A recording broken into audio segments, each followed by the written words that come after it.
యేసుక్రీస్తు నామములో ఆత్మానుసారమైన మర్మములను చూస్తున్న ప్రతి ఒక్కరికి హృదయపూర్వక వందనాలు తెలియచేస్తూ ఉన్నాను. ఆత్మానుసారమైన మర్మములో పరిశుద్ధాత్మ చేత మనము నింపబడిన తరువాత నిత్యము ప్రార్థన కలిగి ఉంటున్నప్పుడు ప్రభు అనేక విషయాలని దర్శన రూపంలో చూపిస్తూ ఉంటాడు. కొంతమందికి స్వరము చేత వింటూ ఉంటారు, కొంతమంది కలదర్శనముల ద్వారా మరి అనేక విషయాలను తెలుసుకుంటూ ఉంటాం. పరిశుద్ధాత్మ దేవుడు ఒక దినము నాకు ప్రభు చూపించిన ముఖాముఖి దర్శనము, ఆ దర్శనమును మీకు నేను వివరించాలనుకుంటున్నాను. ఒకరోజు నేను ప్రార్థన చేసుకుంటూ ఉన్నాను. ఎన్నో శోధనలు ఎదురవుతూ మరి మందిరము ఆ విధంగా కూల్చబడి కొట్టుకొని పోవడము, ఇంకా అనేకమైన విమర్శలుగా ఎన్నో నిందలు అవమానాలు ఎన్నో వస్తూ ఉండగా నిరీక్షణ చేత విశ్వాసం చేత ప్రార్థన చేస్తూ అలా ముందుకు దేవుని యొక్క సేవలో ముందుకు వెళ్తూ ఉన్నప్పుడు ఒకరోజు నేను ప్రార్థన చేసుకుంటూ ఉన్నాను. ప్రార్థన చేసుకుంటున్నప్పుడు ఒక దర్శనము, ముఖాముఖి దర్శనము, ఒక స్థలము చాలా ఎంత అంటే ఒక ఎడారిలాగా ఉంది ఆ స్థలం. ఆ స్థలంలో ఒక రాశిగా ఒక చెత్త వంటివి అనేకమైన మరి చెత్త రాళ్ళు అంత కుప్పగా పోసి ఉన్నవి. అవి రాళ్ళలాగా ఉన్నవి, అనేక రాళ్ళు లాంటివి, ఇంకా చెత్తలాగా, ఇంకా చాలా బలమైన కంకర రాళ్ళు అంటే అలా కుప్పలు పోసి ఉన్నవి. ఆ కుప్పలు పోస్తున్నప్పుడు ఆ కుప్పల దగ్గర కొంతమంది అక్కడొక కుప్ప, అక్కడొక కుప్ప, అక్కడొక కుప్ప పోసి ఉన్నవి. ఆ పోసి ఉన్న స్థలములో మొట్టమొదటిగా ఒక కంకర రాళ్ళ వంటివన్నీ కుప్పగా పోసి అక్కడంతా చెత్తగా పోసి ఆ ఉంటున్న స్థలములో అక్కడ ఉంటున్న ఆ వ్యక్తి ఆ కుప్ప దగ్గర ఉండి ఏడుస్తూ ఉన్నాడు. ఇది ఆ రాళ్ళ కుప్ప వంటి దగ్గరగా ఏడుస్తూ ఉన్నాడు ఒక వ్యక్తి. ఆ వ్యక్తి ఏడుస్తూ ఉన్నప్పుడు ఒక గాలి లాంటిది ఎలా ఉందంటే గాలి ఒక భయంకరమైన ఒక గాలిలాగా వచ్చేసి ఆ రాళ్ళ కుప్ప దగ్గరికి ఆ గాలి అలా విసురుతూ ఆగిపోయి ఆ గాలి మళ్ళీ వెనక్కి వెళ్ళిపోయింది. ఇంకా నేను అలా దర్శనం చూస్తున్నాను ఏంటి అని. మరొక కుప్ప ఎద్దరికి ఒక వ్యక్తి ఉన్నాడు, రాళ్ళ కుప్ప వంటిది. అవి చాలా ఎత్తుగా ఉన్నాయి ఆ కుప్ప. ఇంకా ఈ రాళ్ళ కుప్ప కంటే ఇంకా రాళ్ళ కుప్ప ఎత్తైన కుప్ప. ఆ కుప్ప దగ్గర కూడా ఒక వ్యక్తి నిలబడి ఆ కుప్ప రాళ్ళను చూసుకుంటూ ఆ రాళ్ళను పట్టుకుంటూ ఏడుస్తూ ఉన్నాడు. ఏడుస్తూ ఉన్నప్పుడు మరలా ఈ గాలి విపరీతంగా అలా వెళ్ళిపోయి అతని దగ్గరికి వెళ్ళి అతన్ని అలా తాకుతూ మళ్ళీ వెనకకు వచ్చేసింది ఆ గాలి. నేను దర్శనంలో కనిపెడుతున్న ప్రభా ఏంటి దర్శనం అనేసి అలా చూస్తున్నాను. ఇంకో మూడవ కుప్ప, అవి రాళ్ళు చాలా ఎత్తుగా పేర్చబడినవి. ఆ రాళ్ళ దగ్గర ఒక వ్యక్తి ఆ స్థలంలో నిలిచి ఆనందపడుతూ సంతోషపడుతూ, అతని చేతిలో ఒక పరిశుద్ధ గ్రంథం ఉంది. ఆ గ్రంథమును బోధిస్తూ నవ్వుతూ సంతోషపడుతూ ఎంతో ఆనందపడుతూ ఒక గంతులు వేసే రీతిలో సంతోషపడుతున్నాడు. ఆ సమయంలో ఆ గాలి విపరీతంగా అలా వచ్చేసి ఒకే క్షణములో ఆ వ్యక్తి దగ్గరికి వచ్చి ఆ గాలి ఆ రాళ్ళని ఇలా ఎలా అంటే ఇలా ఒక్కటేసారి ఆ గాలి తాకగానే ఆ రాళ్ళు చాలా ఎత్తుగా అలా క్షణములో అక్కడున్న రాళ్ళంతా కుప్ప ఇలా ఎగిరిపోతూ ఎక్కడికో వెళ్ళిపోవడం జరిగింది. వెంటనే ఆ స్థలం ఎలా అయిపోయిందంటే ఒక మహిమ స్థలముగా మార్చబడి ఆ స్థలంలో ఆ గాలి ఇలా పైకి కిందికి మరి ఎలా అంటే చూస్తుండగా మన సుడిగాలి గాలి ఎలా వస్తుందో అలా గాలి విపరీతమైన గాలిగా ఆ స్థలం అంతా నేల ఎంత చక్కగా ఒక వెలుగుతో ఒక మహిమతో నిలిచిపోవడము. నేను ఆ దర్శనం అలా చూస్తున్నాను. వెంటనే ఇంకా ఆ స్థలం అంతా ఎలా ఉందంటే ఒక మహిమతో ఉంది. అతను మాత్రము ఆనందపడుతూ వాక్యాన్ని చెప్తూ సంతోషపడుతూ ఆనందపడుతూ గెంతులేస్తున్నాడు. ఇక ఆ దర్శనాన్ని నేను అలా చూస్తూ ఉన్నాను. వెంటనే నేను ఒక్కసారిగా కళ్ళు తెరిచి చూశాను. చూసినప్పుడు నేను ఆలోచిస్తున్నాను ఏంటి దర్శనము. ఒక రాళ్ళ కుప్పగా ఉంటున్న కుప్ప దగ్గర ఒక వ్యక్తి నిలబడి ఏడుస్తున్నాడు. మరలా రెండో కుప్ప దగ్గర ఇలా ఏంటి ప్రభా అసలు ఈ దర్శనం ఏంది, అసలు రాళ్ళు కుప్పలుగా వేయబడ్డవేంటి, వాటి దగ్గరికి గాలి వచ్చి వెనకకి పోవడం ఏంటి, అసలు ఏంటి ప్రభా అనేసి నేను అలాగే మళ్ళీ ప్రార్థన చేస్తున్నా. ప్రభా అసలు ఈ దర్శనానికి అర్థం ఏంటి, ఎందుకు నాకు ఇలా చూపించావు ప్రభా అనేసి నేను మరలా ప్రేయర్ చేస్తున్నాను. ప్రేయర్ చేస్తున్న సమయంలో ప్రభు నాతో స్వరంతో మాట్లాడుతున్నాడు.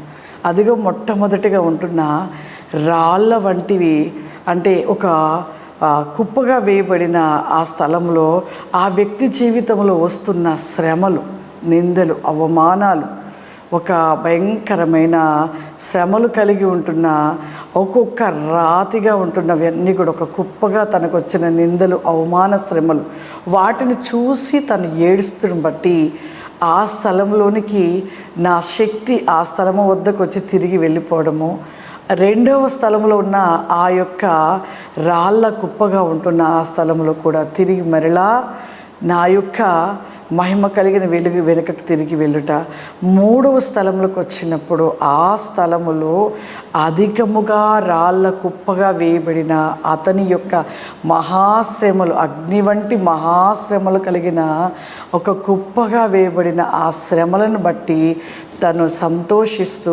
ఆనందిస్తూ, గంతులేస్తూ, నా వాక్యములు బోధిస్తూ, శ్రమలో కూడా ఆనందముతో అన్నిటిని కూడా భరించి నిలిచి ఉండటమును బట్టి నా యొక్క మహిమ కార్యము క్షణపాటులో, రెప్పపాటులో ఆ శ్రమలు తొలగించి నా మహిమ చేత ఆ స్థలమును నింపి తనని నా శక్తి చేత నా మహిమతో నింపుకొని ఉన్నాను కుమార్తె అని చెబుతూ, ప్రతి ఒక్కరూ ఎవరైతే నాలో ఉంటూ భక్తి జీవితాన్ని కలిగి, విశ్వాసమును కలిగి, నిందలు, అవమానాలు, శ్రమలు వచ్చినప్పుడు భరించి సహించి నిరీక్షణ కలిగి నాలో ముందుకు వెళుతున్న వారి జీవితంలో నేను చేయబోయే కార్యములు క్షణపాటున నేను అద్భుత కార్యములు చేయబోతున్న, క్షణపాటున రెప్పపాటున నా కార్యములు వారు చూడబోతూ ఉన్నారు.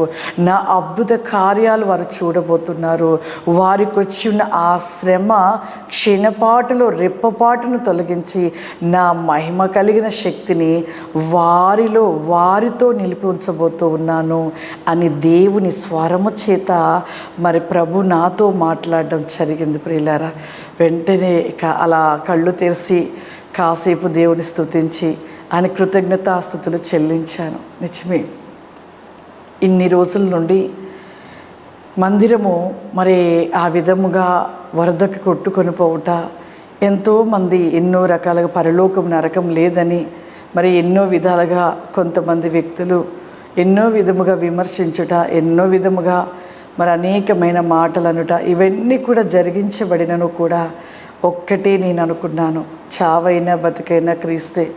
ఇటువంటివి ఎన్ని వచ్చినా, ఇటువంటి ఎన్ని నిందలు, అవమానాలు ఏమైనాను వచ్చినా నా ప్రభు కోసము హతసాక్షినవున అవటకు సిద్ధముగా ఉన్నానని నేను నాతో ఎంతోమంది మాట్లాడిన అదే మాట అన్నాను. ఏ మాటికి కూడా ప్రభు నాకు ఇచ్చిన కృపను, ఆయన ఇచ్చిన ప్రత్యక్షత నేను విడిచిపెట్టుకోను. ఎన్నైనాను నేను భరించుట, ఎన్నైనాను వాటిని బట్టి నేను సంతోషపడతాను, ఆనందపడతాను. ఎందుకు అంటే వాటిని బట్టి దేవుని యొక్క రాజ్యములో, ఆయన యొక్క సింహాసనం ఎదుట రేపు ఈ లోకమును విడిచినప్పుడు ప్రభు యొక్క రాజ్యంలో ఆయన సింహాసనం ఎదుట ఆయన ఇవ్వబోతున్న ఆ జీవ కిరీటము చేత మరి ధరింప చేయబడి ఆ స్థలములో మరి ఎంతో దేవుడు సంతోషముతో ఎంతో ఆ స్థలంలోకి వెళ్ళినప్పుడు ఆనందపరచబోతున్నాడు. నిజమే, ఈ లోకంలో అంటారు, ఎన్నో మాటలు అంటారు, ఎన్నో విధాలుగా అంటారు. వాటిని బట్టి మనం సంతోషపడాలి. ఎందుకు అంటే వాటిని బట్టి మనకు పరలోకంలో జీవకిరీటాన్ని మనం పొందుకుంటాం. కానీ శ్రమ వచ్చిందని బాధపడి దుఃఖపడితే దేవుని ఆశీర్వాదాన్ని కోల్పోతాం. మొట్టమొదటిగా వేయబడిన ఆ రాళ్ళ కుప్ప ఆ స్థలంలో ఉన్న వ్యక్తి భరించలేక తనకొచ్చిన నిందలు, అవమానాలను బట్టి మరి తన దుఃఖం చెందటం బట్టి దేవుడిచ్చే ఆశీర్వాదం వెనకకి వెళ్ళిపోయింది. రెండో వ్యక్తి యొద్ద కూడా ఆ విధంగానే ఆశీర్వాదం వెనకకి వెళ్ళిపోయింది. మూడో వ్యక్తి దగ్గరికి వచ్చినప్పుడు తను ఎంతో ఆనందంగా, ఎంతో భయంకరమైన ఆ యొక్క నిందలు, అవమానాలు, శ్రమలు అనేకముగా ఉండిన రాళ్ళ వంటి ఒక కుప్పగా వేయబడిన వాటిని బట్టి ఆనందపడి సంతోషపడటం బట్టి దేవుని కార్యము క్షణంలో జరిగించబడి దేవుని మహిమ ఆ స్థలము నిలిచి ఉండుట, ప్రభు నాకు ఆ దర్శనాన్ని చూపించుట, నిజంగా మనము బలపరచబడు కోసము, నేను ఇంకా బలపరచబడుట కోసము, ఆయన శక్తి చేత నింపబడుట కోసము, మీరందరూ కూడా బలపరచబడి ఆయన శక్తిని పొందుకోవటం కోసము ప్రభు ఈ దర్శనాన్ని చూపించడం జరిగింది. ఒక దర్శనము ఒక మనిషిని బలపరుస్తూ ఇంకా ముందుకు తీసుకొని వెళ్తూ ఉంటుంది. దర్శనాలు అంటే చాలామంది ఏదో దర్శనాలు రావడం ఏంటి, కళలు ఏంటి, స్వరం వినడం ఏంటి, ఆత్మ పరలోకం వెళ్ళడం ఏంటి అనుకుంటారు. కానీ దేవునితో ఉంటూ దేవునిలో నిత్యము ఆయనను కలిగి ఆయనతో ఉన్న వారికి ఆ అనుభూతి, ఆ రుచి వారికి అర్థమవుతుంది. ఆ అనుభూతిని పొందుకోవాలనే ఆశ కలుగుతూ ఉంటుంది. మరి దేవుడు ఈ యొక్క దర్శనము ఆత్మానుసారమైన విషయం, ఆత్మానుసారమైన మర్మంలో ప్రభువు నాకు ముఖాముఖిగా చూపిన దర్శనం ప్రతి ఒక్కరి జీవితంలో అటువంటి మహాశ్రమలు, అగ్ని వంటి మహాశ్రమలు ప్రతి మనిషికి బహుగా కలగబోతున్నవి ఈ అంత్య దినములు. ఎందుకు అంటే భక్తి జీవితంలో చల్లార్చాలి. ఒక్కరు కూడా భక్తిని కలిగిన వారుగా ఉండకూడదు భూమి మీద. ప్రతి ఒక్కరి జీవితంలో భక్తి చల్లార్చబడాలి. కాబట్టి అపవాది ప్రతి ఒక్కరిని కూడా ఈ విధముగా శ్రమలకు అప్పగిస్తూ ఉన్నాడు. మరి ముఖ్యంగా భక్తి కలిగిన వారిపైన అధికమైన నిందలు, అవమానాలు, శ్రమలు ఎన్నో కలుగుతూ ఉంటవి. అవి కలిగినప్పుడు మహా ఆనందంతో, సంతోషంతో దేవుని పని ఇంకా ఎక్కువగా చేస్తూ దేవుని ఘనపరుస్తూ ఉన్నప్పుడు రెప్పపాటున క్షణపాటులో ఆ శ్రమలన్నీ కూడా దేవుడు తొలగించి మనకి మహిమ కలిగిన శక్తి చేత మనం నింపుకోబోతున్నాడు.